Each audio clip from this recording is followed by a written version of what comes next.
கலாம் பாடசாலை. இன்றைக்கி இதில் நம்ம என்ன பார்க்க போகிறோம்னா பிளானிங், திட்டமிடல் பற்றி பார்க்க போகிறோம். எக்கனாமிக்ஸில் வர திட்டமிடல் அந்த டாபிக் பார்க்க போகிறோம். ஃபஸ்ட்டு திட்டமிடல் அப்படின்னா என்னென்னா, நிர்ணயிக்கப்பட்ட குறிக்கோள்களையும் நோக்கங்கள் அடைவதற்கான வழிமுறை தான் திட்டமிடல்னு சொல்லுவாங்க. ஒரு நாடு இருக்குன்னா அதுக்குன்னு ஒரு நோக்கம், ஒரு குறிக்கோள் வச்சு அதை அடையிறதுக்கு ஒரு டார்கெட் மாதிரி வச்சு அந்த டார்கெட் அடையிறதுக்கு ஒரு பிளான் பண்ணுறோம். அதை பார்த்தோன்னா பிளானிங் சொல்கிறாங்க. திட்டமிடத்தில் நிறைய டைப்ஸ் இருக்குது. திட்டமிடலில் மக்களாட்சி, சர்வாதிகாரம், மையப்படுத்தப்பட்ட பரவலாக்கப்பட்டன்னு சொல்லிட்டு நிறைய திட்டமிடல் டைப்ஸ் இருக்குது. அது ஒவ்வொன்றும் என்னென்னு சொல்லி பார்க்க போகிறோம். ஃபஸ்ட் என்னென்னா, மக்களாட்சி திட்டமிடல் அப்படின்னா அனைத்து மக்களையும் உள்ளடக்கிது. ஒரு மக்களுக்கு என்ன தேவையோ அதை சார்ந்து மக்களை உள்ளடக்கிய திட்டமிடல் தான் மக்களாட்சி திட்டமிடல் சொல்லுவாங்க. சர்வாதிகார திட்டமிடல் அப்படின்னா என்னென்னா, ஒரு தலைவர் மேலே இருக்கிற ஹெட் பார்த்தீங்கன்னா கீழே இருக்கிற கம்பரமாக மக்கள்லாம் எதுவுமே ஒரு பொருட்படுத்தாமல் அந்த ஹெட் என்ன சொல்கிறாரோ அவருக்கு தகுந்த மாதிரி திட்டமிடல் போகிறதா சர்வாதிகார திட்டமிடல் சொல்லுவாங்க. அடுத்தது மையப்படுத்தப்பட்ட திட்டமிடல். மையப்படுத்தப்பட்ட திட்டமிடல் அப்படின்னா சென்ட்ரல் லெவலில் ஒரு அத்தாரிட்டி இருக்கும், ஒரு குழு மாதிரி இருக்கும். அவங்க பார்த்தீங்கன்னா முடிவு பண்ணுவாங்க. அதாவது டாப் டவுன் சொல்லுவாங்க. அது மேலிருந்து கீழாகன்னு சொல்லுவாங்க. மேலே இருக்கிறவங்க முடிவு பண்ணுவாங்க, கீழே இருக்கிறவங்க கேட்டுக்கணும் அப்படின்ற மாதிரி. சென்ட்ரல் லெவலில் முடிவு பண்ணி வரும். அந்த ஸ்டேட்டில் இருக்கிறவங்களும் கீழே கிராமத்தில் இருக்கிறவங்களாம் பண்ண கேட்டுக்கணும். இது பார்த்தீங்கன்னா மையப்படுத்தப்பட்ட திட்டமிடல். பரவலாக்கப்பட்ட திட்டமிடல்னால் கீழிருந்து மேலாக சொல்லுவாங்க. ஒரு கிராமத்துக்கு மேலே மாவட்டம், மாவட்டத்துக்கு மேலே மாநிலம், அதுக்கு மேலே மத்திய அளவில். அதான் கீழே இருக்கிற மக்களுக்கு என்ன தேவையோ, அடிமட்டத்தில் இருக்கிறவங்க என்ன தேவையோ அதிலிருந்து அவங்ககிட்ட கேட்டு அதுக்கப்புறமா அதுக்கு மேலே இருக்கிறவங்ககிட்ட கேட்டு அப்புறமா மேலே போகிறது. அப்படி திட்டமிடத்தில் பார்த்தோன்னா பரவலாக்கப்பட்ட திட்டமிடல் சொல்லுவாங்க. இது சென்ட்ரலைஸ்டு பிளானும் கீழே இருக்கிறது பரவலாக்கப்பட்ட திட்டமிடலில் டீசென்ட்ரலைஸ்டு பிளானிங்னு சொல்லுவாங்க. சென்ட்ரலைஸ்டு பிளானிங், டீசென்ட்ரலைஸ்டு பிளானிங்னு சொல்லுவாங்க. அடுத்தது வழிகாட்டுதல் திட்டமிடல். வழிகாட்டுதல் திட்டமிடலாம் கவர்மெண்ட் பார்த்தீங்கன்னா ஒரு சில கைடன்ஸ் கொடுக்கும் கீழே இருக்கிறவங்களுக்கு. ப்ரைவேட்டுக்கு இருந்தாலும் சரி, மக்களுக்கும் கீழே இருக்கிறவங்களுக்கு ஒரு சில கைடன்ஸ் கொடுக்கும், ஒரு சில வழிகாட்டுதல் கொடுக்கும். அதுக்கு பேர் தான் வழிகாட்டுதல் திட்டமிடல் சொல்லுவாங்க. இதில் கவர்மெண்ட் வந்து யாரையும் ஃபோர்ஸ் பண்ணாது, இந்த மாதிரி செய்ய அப்படிலாம் சொல்லாது. வழிகாட்டுதல் மட்டும் தான் செய்யும். தூண்டுதல் திட்டமிடல் அப்படின்றது அதுக்கடுத்தது என்னென்னா தூண்டுதல் திட்டமிடல். தூண்டும் திட்டமிடல் அப்படின்னா கீழே இருக்கிறவனா டார்கெட் அச்சீவ் பண்ண சொல்லி, ப்ரைவேட்டாக இருந்தாலும் சரி, மக்களாக இருந்தாலும் சரி, டார்கெட் அச்சீவ் பண்ண சொல்லி அவனை தூண்டுறது, அவனை தூண்டுற மாதிரி, அவனை தூண்டி விடுற மாதிரி ஒரு சில சூழ்நிலையை உருவாக்குறது தான் பார்த்தீங்கன்னா தூண்டும் திட்டமிடல்னு சொல்லுவாங்க. அவனை தூண்டி விட்டால் அவன் வேலை செய்வான், கம்முன்னு விட்டால் அவன் கம்முன்னு இருப்பான். அதுதான் தூண்டல் திட்டமிடல் சொல்லுவாங்க. அதுக்கப்புறம் சுட்டிக்காட்டும் திட்டமிடல். சுட்டிக்காட்டும் திட்டமிடலாம் கவர்மெண்ட் வந்து பார்த்தீங்கன்னா வழிகாட்டும், ஒரு சில விஷயத்தை சுட்டிக்காட்டி அங்கே வந்து பார்த்தீங்கன்னா ஃபோர்ஸ் பண்ணாது. இதில் வழிகாட்டும் திட்டத்தெல்லாம் ஃபோர்ஸ் பண்ணோம். வழிகாட்டு திட்டமிடலாம் ஃபோர்ஸ் பண்ணாதுன்னு சொன்னோம். வழிகாட்டு திட்டமிடலாம் கவர்மெண்ட் வந்து ஃபோர்ஸ் பண்ணோம். இந்த சுட்டிக்காட்டும் திட்டமிடலாம் என்ன பண்ணால் ஃபோர்ஸ் பண்ணாது. வழிகாட்டும் திட்டமிடலாம் கவர்மெண்ட் ஃபோர்ஸ் பண்ணும், வழிகாட்டும் ஃபோர்ஸும் பண்ணோம். சுட்டிக்காட்டும் திட்டமிடல் சுட்டி மட்டும் தான் காட்டும், கவர்மெண்ட் வந்து ஃபோர்ஸ் பண்ணாதுன்னு சொல்லுவாங்க. எந்த ஒரு ஃபோர்ஸும் பண்ணாது, சுட்டி மட்டும் காட்டும். அதான் சுட்டிக்காட்டும் திட்டமிடல் சொல்லுவாங்க. கட்டாய திட்டமிடல் அப்படின்றது கம்பல்சரி பண்ணணும்னு சொல்கிறது. கம்பல்சரி நீ இதை முடிச்சே ஆகணும் அப்படின்னு சொல்லிட்டு ஒரு வேலையை சொல்கிறது. அதான் பார்த்தீங்கன்னா கட்டாய திட்டமிடல் சொல்லுவாங்க. கவர்மெண்ட் வந்து கம்பல்சரி இது பண்ணி ஆகணும் அப்படின்னு சொல்லுவோம். அதுதான் கட்டாய திட்டமிடல் சொல்லுவாங்க. அடுத்தது குறுகிய கால திட்டமிடல், நடுத்தர திட்டமிடல், நீண்ட திட்டமிடல் சொல்லி 3 டைப்பாக பிரிக்கிறாங்க. குறுகிய கால திட்டமிடலாம் ஒரு ஆண்டுக்குள்ளே இருக்குது குறுகிய கால திட்டமிடல். நடுத்தர திட்டமிடலாம் 3லேருந்து 7 வருஷம் வரைக்கும் இருக்குது நடுத்தர திட்டமிடல். குறுகிய கால திட்டமிடல் ஒரு ஆண்டுக்குள்ளே, நடுத்தரம்னா 3லேருந்து 7 வருஷத்துக்குள்ளே, நீண்ட திட்டமிடலாம் 10 ஆண்டு வரைக்கும் இருக்கிறது நீண்ட திட்டமிடல் சொல்லுவாங்க. நீண்ட திட்டமிடலாம்னா 10 ஆண்டு காலம். இந்த குறுகிய திட்டமிடலில் தான் என்னென்னு சொல்லுவாங்க, செயல்பாட்டு திட்டமிடல் சொல்லுவாங்க. நடுத்தர திட்டமிடல் தந்திர திட்டமிடல் சொல்லுவாங்க. நடுத்தர திட்டமிடல் என்ன சொல்லுவாங்க, தந்திர திட்டமிடல் சொல்லுவாங்க. நீண்ட திட்டமிடல் வியூக திட்டமிடல் சொல்லுவாங்க. நீண்ட திட்டமிடல் என்ன சொல்லுவாங்கன்னா வியூக திட்டமிடல் அப்படின்னு சொல்கிறாங்க. அடுத்தது செயல்பாட்டு திட்டம், கட்டமைப்பு திட்டம் சொல்லியிருக்கு டைப்பு. அதாவது செயல்பாட்டு திட்டம் அப்படின்னா ஆல்ரெடி அந்த திட்டம் இருக்கும். அந்த செயல்பாட்டில் ஒரு சில செயல்பாட்டை மட்டும் சேஞ்ச் பண்ணுறது, அதில் இருக்கிற ஆக்டிவிட்டிஸை மட்டும் சேஞ்ச் பண்ணால் செயல்பாட்டு திட்டமிடல் சொல்லுவாங்க. செயல்பாடு மட்டும் சேஞ்ச் பண்ணுறது. கட்டமைப்பு திட்டமிடல்னா அந்த ஸ்ட்ரக்சரையே மாற்றுறது, மொத்த கட்டமைப்பையும் மாற்றுறது. ஆல்ரெடி ஒரு பிளான் இருக்குன்னா டோட்டலாக அப்படியே சேஞ்ச் பண்ணுறது, மொத்த கட்டமைப்பு மாற்றுறது பார்த்தீங்கன்னா கட்டமைப்பு திட்டம் சொல்கிறாங்க. அடுத்தது பொது திட்டம், பகுதி திட்டம் சொல்லுவாங்க. பொது திட்டம் அப்படின்னா என்னென்னா, பொது திட்டம்னா அந்த மாநிலம் ஃபுல்லாக அந்த ஃபுல் ஏரியாவுக்கும் இது பண்ணுறது பொது திட்டமிடல். பகுதி திட்டமிடல் அப்படின்றது ஒரு குறிப்பிட்ட பகுதிக்காக பண்ணுறதா பார்த்தா பகுதி திட்டமிடல் சொல்லுவாங்க. இப்போ ரயில்வேக்காக தனியாக பண்ணுறது, ரயில்வேஸ்க்கு மட்டும் தனியாக திட்டமிடல் கொண்டு வருது, இல்லை ஜவுளித்துறைக்கு மட்டும் தனியாக பிளானிங் பண்ணுறது, அது பார்த்தீங்கன்னா பகுதி திட்டமிடல் சொல்லுவாங்க. பொது திட்டமிடல் வந்து டோட்டலாக எல்லாத்துக்கும் ஜென்ரலாக எல்லாத்துக்கும் பண்ணுறதா பார்த்தா அது வந்து பார்த்தீங்கன்னா பொது திட்டமிடல் சொல்லுவாங்க. ஸோ இதுதான் பார்த்தீங்கன்னா திட்டமிடலோட வகைகள். ஒவ்வொரு வகைக்கும் என்னென்னு சொல்லி பார்த்துருக்கோம். ஒவ்வொரு வகையும் என்னென்ன டெஃபினேஷன் சொல்லி பார்த்தாச்சு. அடுத்து என்ன இருக்கும் அப்படின்னா திட்டமிடலோட வரலாறு.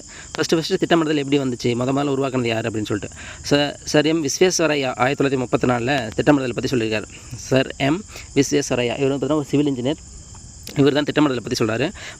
அவர் என்ன மாதிரி திட்டமிடல் சொன்னார்னா, மக்களாட்சி தன்மையில் முதலாளித்துவம் வேணும்னு சொல்லுவாங்க. அதாவது அமெரிக்காவில் இருக்கிற மாதிரி மக்களாட்சி தன்மை இருக்கணும், முதலாளித்துவம் இருக்கணும், அந்த மாதிரி திட்டமிடல் தான் வேணும் இந்தியாவுக்கு அப்படின்னு சொல்கிறார்.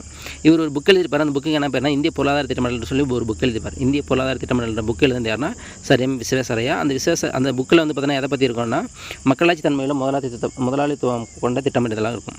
அடுத்து ஜவஹர்லால் நேரு, அது 34, அதுக்கப்புறம் 4 வருஷம் கழிச்சு 1938 அப்போது அந்த காலகட்டத்தில் என்னென்ன இருக்குது அப்படின்னா யூஎஸ்ஏ அமெரிக்காவில் வந்து பார்த்திங்கன்னா மக்களாட்சி திட்டம் இருக்கும். மக்களாட்சி கொண்ட முதலாளித்துவம் இருக்கும். ரஷ்யாவில் வந்து பார்த்தோன்னா இது இருக்கும், கம்யூனலிசம் இருக்கும். ஸோ அது அதுவும் யூஎஸ்ஏல கொஞ்சமும் யூஎஸ்எஸ்ஆரில் கொஞ்சம் ரெண்டு சேர்த்து மிக்ஸ் பண்ணி கொண்டு வந்து தான் ஜவஹர்லால் நேரு கொண்டு வந்தார். அதாவது மக்களாட்சி கொண்ட சமத்துவம், மக்களாட்சி இருக்கணும், சமத்துவமும் இருக்கணும், ரெண்டும் சேர்ந்து இருக்கணும்னு சொல்லிட்டு ஒரு திட்டத்தை கொண்டு வந்தார் 1938. மக்களாட்சி மற்றும் சமத்துவம் சார்ந்த பொருளாதாரம் நமக்கு வேணும் அப்படின்னு சொல்லியிருப்பார். அதாவது டெமோக்ராட்டிக் அண்ட் சோசியலிசம் அது ரெண்டும் சேர்ந்தது தான் நமக்கு வேணும் அப்படின்னு சொல்லிட்டு 1930 சொல்லியிருப்பார். தேசிய திட்டக்குழு அப்படின்ற ஒரு குழு அமைச்சது யாருன்னா நேரு தான். 1930 தேசிய திட்டக்குழுன்ற குழுவை அமைச்சிருப்பார். 1938 4 வருஷம் கழிச்சு. அதுக்கப்புறம் 2 வருஷம் கழிச்சு பாம்பே திட்டம் 1940.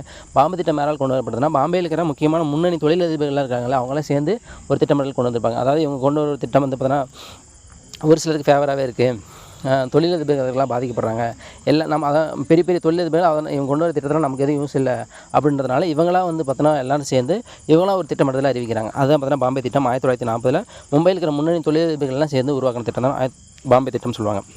அடுத்து எம்என் ராய் 1945 மக்கள் திட்டம். எம்என் ராய் வந்து 1940 அதுக்கு முன்னாடி எஸ்என் அகர்வால் 1944 எஸ்என் அகர்வால் திட்டம் கொண்டு வந்திருப்பாங்க. அது பேர் காந்தி திட்டம் சொல்லுவாங்க. காந்தி திட்டம் காந்தி எதுக்கு இம்பார்ட்டன்ஸ் கொடுத்துருப்பாருன்னா வேளாண்மைக்கும் கிராம லெவலில் கிராம பொருளாதாரம் தான் முக்கியம் அப்படின்னு சொல்லியிருப்பாங்க. அதான் கிராமத்துலேருந்து வேணும் டீசென்ட்ரலைஸ்ட் பிளானிங் தான் காந்தி அதிகமாக இம்பார்ட்டன்ஸ் கொடுத்துருப்பாரு. ஸோ இது காந்தி திட்டம் சொல்லுவாங்க. எஸ்என் அகர்வால் யாருக்கு இம்பார்ட்டன்ஸ் கொடுத்துருப்பாரு? காந்தி சொன்ன கருத்துக்கு இம்பார்ட்டன்ஸ் கொடுத்துருப்பாரு. வேளாண்மைக்கும் அந்த கிராம பொருளாதாரத்துக்கும் அதிகமாக இம்பார்ட்டன்ஸ் கொடுத்துருப்பாரு 1944. அடுத்து எம்என் ராய் 1945. அதுக்கு அடுத்த வருஷம் இப்போ மக்கள் திட்டம் சொல்லுவாங்க. அதாவது இது பொது உடைமை கொள்கைக்கு இம்பார்ட்டன்ஸ் கொடுத்துருப்பாங்க. எம்என் ராய் எதுக்கு இம்பார்ட்டன்ஸ் கொடுத்துருப்பாங்கன்னா பொது உடைமை கொள்கை. இந்த பொது உடைமை கட்சி அதை பற்றி ஹிஸ்ட்ரியில் படிக்கும்போது இந்த எம்என் ராயோட பேர் அதுக்குள்ளே வரும். ஸோ அதை கூட லிங்க் பண்ணி 1945 இது மக்கள் திட்டம் சொல்லுவாங்க. மக்கள் திட்டம் எதை சொல்லுவாங்கன்னா எம்என் ராய் சொல்லுவாங்க. பொது உடைமை கொள்கைக்கு அதிகமாக இம்பார்ட்டன்ஸ் கொடுத்துருப்பாங்க சொல்லுவாங்க. அடுத்து ஜேபி நாராயண் 1950 இது சர்வோதய திட்டம் சொல்லுவாங்க.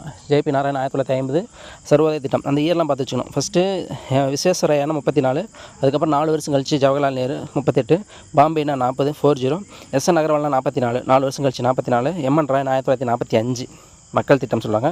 ஜேபி நாராயண் 1950 சர்வோதய திட்டம். இந்த காந்தி காந்தி மற்றும் ஆச்சாரிய வினோபாபா 2 பேர் அவங்களோட தூண்டுதலின் காரணமாக உருவாக்கப்பட்டது. அது என்னென்னா சர்வோதய திட்டம். சர்வோதயா அப்படின்னா என்ன மீனிங்னா, ஒரு முதலாளி இருக்காருன்னா கீழே இருக்கிற ஒரு முதலாளி இருக்கிறாரு, அவங்க கீழே நிறைய பேர் வேலை செய்கிறாங்க அப்படின்னா அந்த முதலாளி நான் தான் மேலே கீழே நீங்களாம் எனக்கு கீழே தான் அப்படின்ற மாதிரி இருமாப்பாக இருக்கக்கூடாது. ஒரு நிர்வாக தலைவராக மட்டும்தான் இருக்கும். நிர்வாகம் மட்டும்தான் பண்ணுறோம். நிர்வாகத்தை மட்டும்தான் பண்ணணும். அவங்க வேறு நான் வேறு அப்படின்ற மாதிரி பார்க்கக்கூடாது. கீழே இருக்கிறவங்களுக்கு என்ன தேவையோ அதை பூர்த்தி செய்யணும். நான் மேலே நீ கீழே, எனக்கு கீழே தான், நான் சொல்கிறத நீ கேட்கணும். அப்படி இல்லாமல் எல்லோரும் ஒரே சமம் தான். ஒரு நிர்வாக அதிகாரியை மட்டும் செயல்படணும். அதுதான் பார்த்தீங்கன்னா சர்வோதய திட்டம். சர்வோதயன்னு வரும். ஸோ அந்த சர்வோதய திட்டத்தை கொண்டு வந்து யாருன்னா ஜேபி நாராயணன் 1950.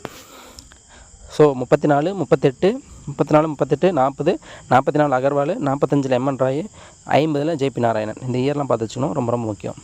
மேட்ச் பண்ண சொல்லி கேட்பாங்க. அடுத்தது திட்டமிடுதலின் நோக்கங்கள். திட்டமிடல் நோக்கம்னா பொருளாதார வளர்ச்சி பெறணும். வறுமை வந்து பார்த்தீங்கன்னா நாட்டில் வறுமை இருக்கணும், எல்லாருக்கும் வேலை வாய்ப்பு கிடைக்கணும், நவீனமயமாக்கணும், பொருளாதார சமத்துவமின்மையை கட்டுப்படுத்தணும். அதாவது சமத்துவமின்மை மேலே கீழே அது கட்டுப்படுத்தணும், வறுமையை ஒழிக்கணும், பொருளாதார வளர்ச்சி ஏற்படுத்தணும். இதான் பார்த்தீங்கன்னா திட்டமிடலின் முக்கியமான நோக்கங்கள். அதுக்கப்புறம் 12 ஐந்தாண்டு திட்டங்கள் எந்த இயர், அவரோட டார்கெட் என்ன, எதுக்கு கான்செப்ட், எதுக்கு வந்து இம்பார்ட்டன்ஸ் கொடுத்தாங்கன்னு சொல்லியிருக்கோம். இது தனியாகவே ஒரு வீடியோ நான் போடுறேன். இது மட்டும் தனியாக 12 ஐந்தாண்டு திட்டங்கள் மட்டும் அதை மட்டும் தனியாக போடுறேன். அடுத்து ஸோ திட்ட கமிஷன். இந்த திட்டமிடுதல் வந்து பார்த்தீங்கன்னா கூடுதல் திட்டமிடுதலை வந்து உருவாக்கி தர கண்காணிக்கிறது ஒரு ஆள் வேணும் இல்லையா, அதுக்காக ஒன்று தான் திட்ட கமிஷன் சொல்லுவாங்க. இது கூடுதல் அரசமைப்புன்னு சொல்லுவாங்க. இது ஒரு சட்டப்பூர்வமற்ற அமைப்பு, இது ஒரு தன்னாட்சி அமைப்புன்னு சொல்லுவாங்க. அதாவது இது மத்திய மாநில அமைச்சரோட நெருக்கமாக செயல்படும். இதோட தலைவரை யார் இருப்பாங்கன்னா அலுவல்வெளி தலைவர் யாருன்னா பிரதமர் தான் சொல்லுவாங்க. திட்ட கமிஷன் இது கூடுதல் அரசியலமைப்பு, அது சட்டப்பூர்வமற்ற அமைப்புன்னு சொல்லுவாங்க. ஒரு சட்டப்பூர்வமாக ஆர்டிக்கல்லாம் அதுக்கு எதுவும் கிடையாது, சட்டப்பூர்வமாக உருவாக்கின அமைப்புலாம் கிடையாது. ஆனால் ஃபுல் பவர் இருக்கும், தன்னாட்சி அமைப்பு, தன்னாட்சியாக செயல்படும் சொல்லுவாங்க. ரைட்டு. இந்த திட்டம் வகுத்து இந்த திட்டத்தை கொண்டு போய் யார்கிட்ட கொடுப்பாங்க அப்படின்னா, திட்ட கமிஷன் யார்கிட்ட கொண்டு போய் கொடுக்கணும்னா NDC கிட்ட கொடுக்கும், நேஷனல் டெவலப்மெண்ட் கவுன்சில் கிட்ட. அந்த NDC தான் வந்து பார்த்தீங்கன்னா இந்த திட்டம் கரெக்டானதா எல்லோரும் வந்து பார்த்தீங்கன்னா. ஸோ அந்த NDCயில் யார் மெம்பராக இருப்பாங்கன்னா எல்லா ஸ்டேட்டோட மெம்பரும், பிரைம் மினிஸ்டர் இருப்பாங்க, யூனியன் டெரிட்டரியோட அந்த துணைநிலை ஆளுநர்களாக இருப்பாங்க. அந்த மெம்பர்ஸ்கிட்ட டிஸ்கஸ் பண்ணுவாங்க. இந்த திட்டம் வந்து பார்த்தீங்கன்னா இப்போ ஸ்டேட் அதில் இருக்கிற CM எல்லா CM இருப்பாங்க, எல்லா ஆளுநர் இருக்கும்போது இது எல்லாருக்கும் யூஸ்ஃபுல்லாக இருக்குமா இருக்காதா, யாருக்கெல்லாம் லாஸாக இருக்கும் அப்படின்ற மாதிரி டிஸ்கஸ் பண்ணுறதுக்காக அந்த NDC கிட்ட கொடுப்பாங்க. இது NDC தான் ஃபைனல் டிசிஷன் எடுக்கும். இந்த திட்டத்தை கொண்டு போகலாமா வேணாவா, ரிஜெக்ட் பண்ணலாமா அக்செப்ட் பண்ணிக்கலாமா அப்படின்ற டிசிஷன் யார் தான் எடுப்பாங்க அப்படின்னா இந்த NDC தான் எடுக்கும், நேஷனல் டெவலப்மெண்ட் கவுன்சில் இருக்கும். ஸோ மொத்தம் 12 ஐந்தாண்டு திட்டங்கள் போட்டிருப்பாங்க. 12 ஐந்தாண்டு திட்டத்தோட பிளானிங் கமிஷன் முடிச்சிருப்பாங்க. அதுக்கப்புறம் என்ன வந்துடும்னா நீத்தி ஆயோக் வந்துடும். நீத்தி ஆயோக் அப்படின்ற அமைப்பை கொண்டு வந்திருப்பாங்க. ஸோ அந்த நீத்தி ஆயோக் பற்றி நம்ம தனியாக இன்னொரு வீடியோவில் பார்ப்போம். Okay, thank you to all.